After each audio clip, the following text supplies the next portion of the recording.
What was your creepy unexplained experience as a child? Deleted. EXP 626. Mission report. December 16th, 1991. When I was a child, my grandparents' house always creeped me out. I was terrified of the basement, and there was something off about the rest of the house. Once when I was 10, my mom and I were sleeping in my grandpa's bed. I couldn't sleep, and I was facing the middle of the bed, so the back of my head was near the space between the bed and the wall/window. All of a sudden, I feel something poke the back of my head twice. I was petrified and froze, so I never turned my head to see what was poking me. To this day I don't know what could have happened, but I can still feel those pokes. My grandparents' mom's side house was creepy because of how it was built. There were plain brick walls inside, and the halls were super narrow, as were the doorways. I used to have a recurring nightmare where I was slowly walking down the stairs to the basement, and as soon as I hit the concrete floor, I'd jump awake in typical I just died in my nightmare fashion. I have no clue what it was supposed to mean. The house was torn down a few years ago, but the basement is still under the dirt somewhere. Waiting for you to return. It was late-ish at night, and I heard a car crash outside my house. For some reason I had a gut feeling of who it was, and told my parents. And I was right. It was a friend of the family that I had only met once years and years ago, and did not even live close to us. I have no idea if it was something more than being just the hugest coincidence guess in the world. Were they okay? Yes. They just went to live on a farm. Deleted. I have no issues putting my guests in there though. Hahaha. You sound like the evil demon laughing that stays in that room. From 5 to 6 years old, I would see a shadow figure, perfect human woman shape, walk the walls in the night, back and forth. It really creeped me out that I would just put the covers over my head. I was an only child and my parents were in their bedroom. It was when I was still wide awake way before I got sleepy. So creepy. I wonder if she could also talk the talks. Looks like the op couldn't sleep the sleeps. My mum put me to bed in my room, but I woke up downstairs.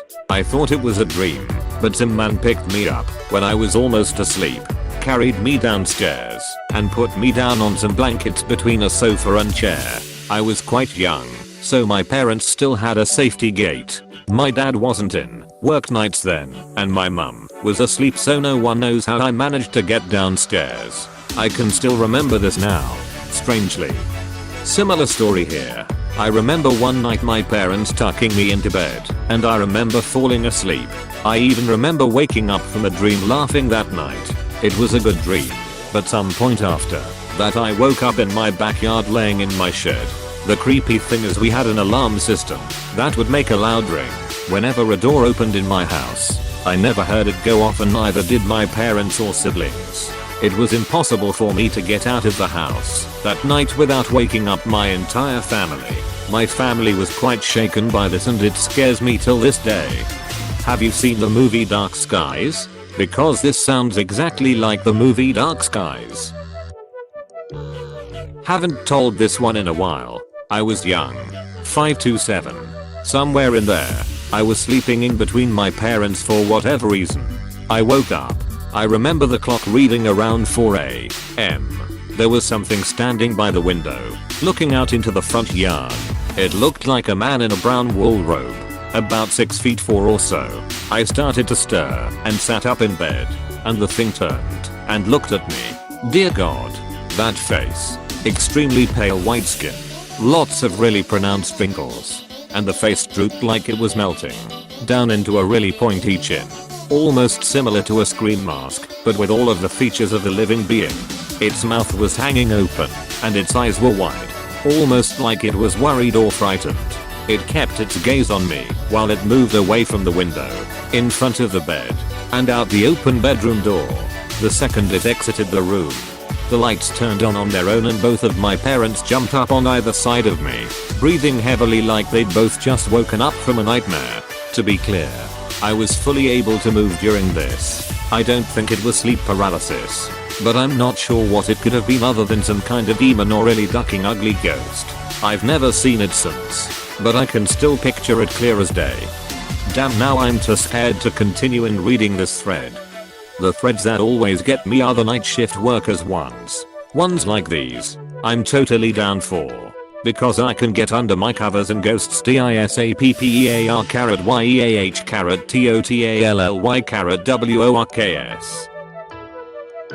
I was out at our cabin in the remote mountainous wilderness of Colorado with my dad, and had to use the bathroom in the middle of the night. This necessitated a flashlight and shoes, because the outhouse was far away. There was no one but me and my dad 4 miles in any direction. So I thought.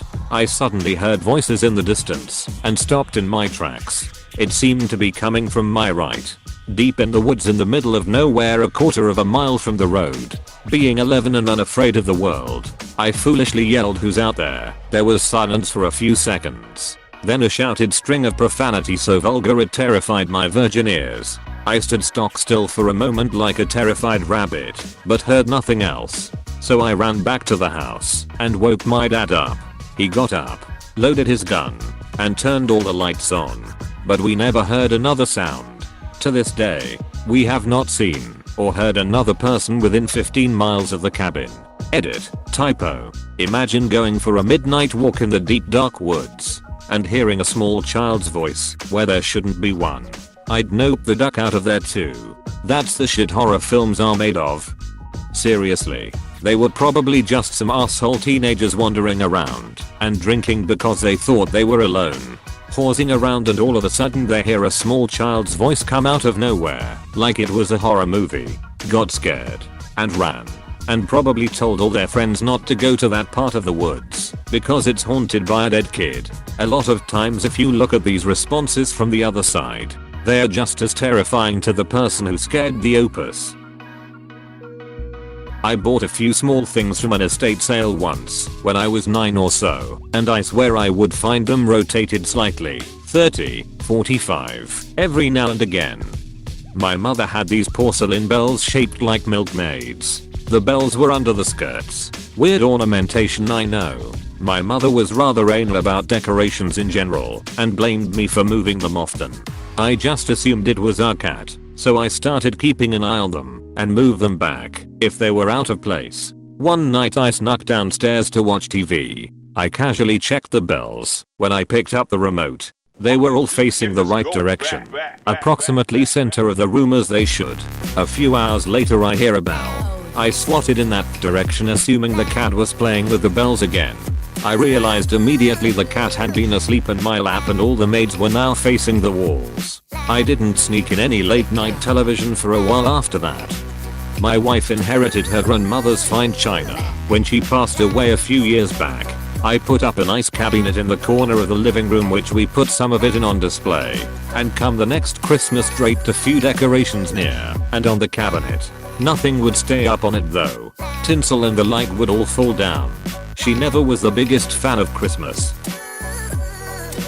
My house phone rang, and a man's friendly voice is on the phone. I was 8 at the time. "Hello, hi there, how are you?" "Good, do you like toys?" "Yes, do you want to play with some?" "Yeah, I guess you can come over. I have lots of nice toys you can play with." Millimeters, I don't think I can. Hangs up. Never told anyone about it and didn't realize how creepy that it was until years later when I saw a Sister episode about a pedophile. God knows what that man had planned. Had I said yes, God knows if another child ever said yes to him. Duck, I'm getting creeped out and feeling dread more than 20 years later. I've got lots of toys. Wanna come over and play with some? Sure. SWAT team swings in through windows and tackles you. Gotcha now. Soliciting a pedophile is a crime. You sick duck. It's too accurate. I grew up on the central coast of California, and my family would frequently visit Big Sur for camping, hiking, or just hanging out and having lunch at one of the restaurants. I must have been about 7, old enough to visit the bathroom independently. but still rather new to the freedom of walking around somewhere that wasn't my neighborhood or the woods alone. I went into the bathroom at a restaurant called the River Inn, and there were 3 stalls, 1 handicapped, and 2 regular. All but one of the stalls, a regular one, were taken. I distinctly remember looking under the doors 4 feet, because I was a little kid, and for whatever reason preferred the handicapped stall. I saw no feet, but the doors were locked. Whatever. I went into the one open stall. There was a huge duck-eyed squid in the toilet. Like, the body had to be at least a foot long, plus tentacles, coiled around the inside of the toilet bowl. It totally filled the available space. Cloudy dead squid eyes, gazing up at me from the pooper. I ran out of the bathroom in horror, told nobody, and held my pee for the 45-minute drive home. What the duck was that squid doing there? All I can surmise is it was a line cook prank. In an area that ubiquitously has squid on the menu. 25 years later, that terror toilet squid still haunts me. Frank, the toilet squids are back. Deleted. Whoa.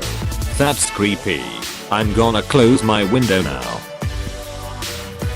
Someone left a voicemail on my home phone saying, "Bad things happen. My mother's first name. But it's okay." That was the whole message. This was right around the time of my parents' divorce and scared the shit out of my siblings and I. I'm guessing it was a friend of my mom calling to comfort her and just did it awkwardly. Scary shit to a 6-year-old. A voicemail. Back when messages could be erased that would later cause the person who left it to get angry at you for not responding, which in turn became a fight as to why the message was erased. What a time that was to be alive. I was young, maybe 8. Just so you know, I always go to sleep in my bed and I'd never ever fall asleep on the couch. My grandpa died and we got back from his funeral. That night I went to bed in my room as usual, but I woke up in the middle of the night on the living room couch. When I looked up, I saw my grandpa's ghost. It wasn't scary or anything. At the time it felt natural. He didn't say anything, but there was this understanding between us. I went back to my room and went back to sleep. I would assumed it was a dream, but it was so vivid and real that it stuck with me for years, especially since I woke up on the couch, which made the moment stick out even more in my mind. It wasn't even a rise or a ghost moment.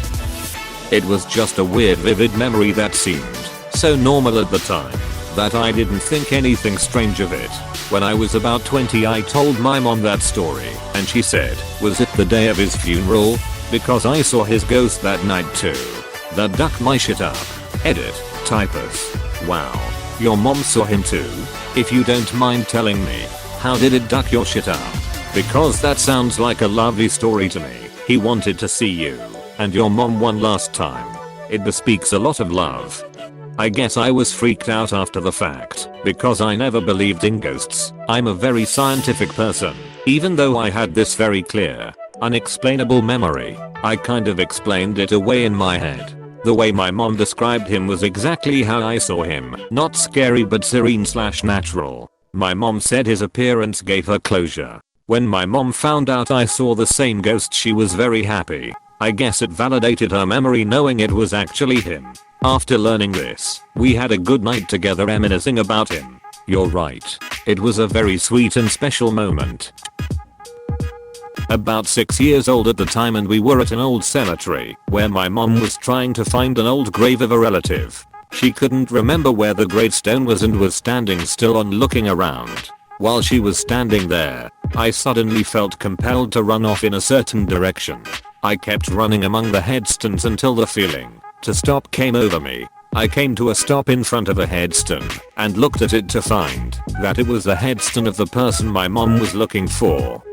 That's amazing though. Yeah, I guess it could be considered that. At the time though, I remember my mom being creeped out when she asked me how I found it, and I replied I don't know. Apostrophe. I was laying on my bedroom floor, just sleep over things, and looking out my open door into the hallway. There aren't any windows in the hall or in nearby rooms that could cast a shadow out into that part of the hallway, but I saw the shadow of someone walking into the bathroom. I figured it was my cousin, but then they came up the stairs. down the hall, and into my room. I totally flipped out, and we couldn't figure out where the shadow came from.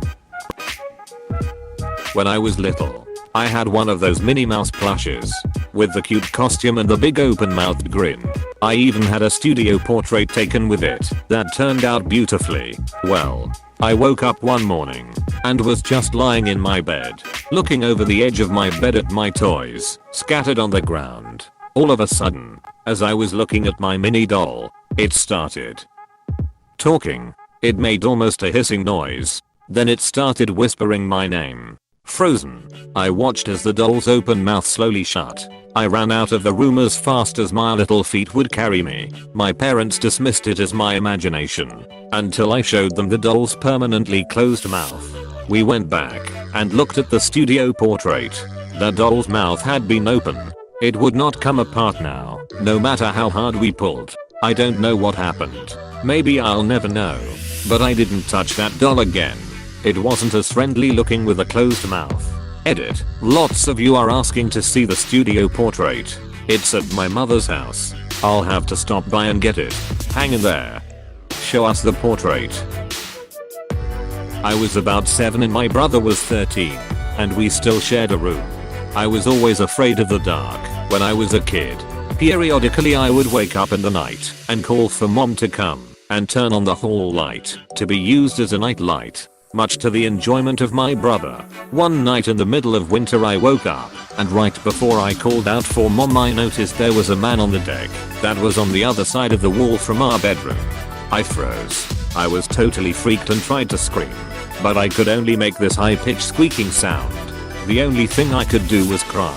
After what seemed like hours my dad heard me and came in to see what was wrong. The man was gone of course when I told him, and he blew it off as a nightmare until my brother, from under his covers, said that he saw it too. With that my dad went outside with the shotgun. There were footprints in the snow outside our window and the window of my parents' bedroom. That one took a while to recover from. I saw a ghoulish hand knock on my window at like 8 PM at night. Scared the shit out of me.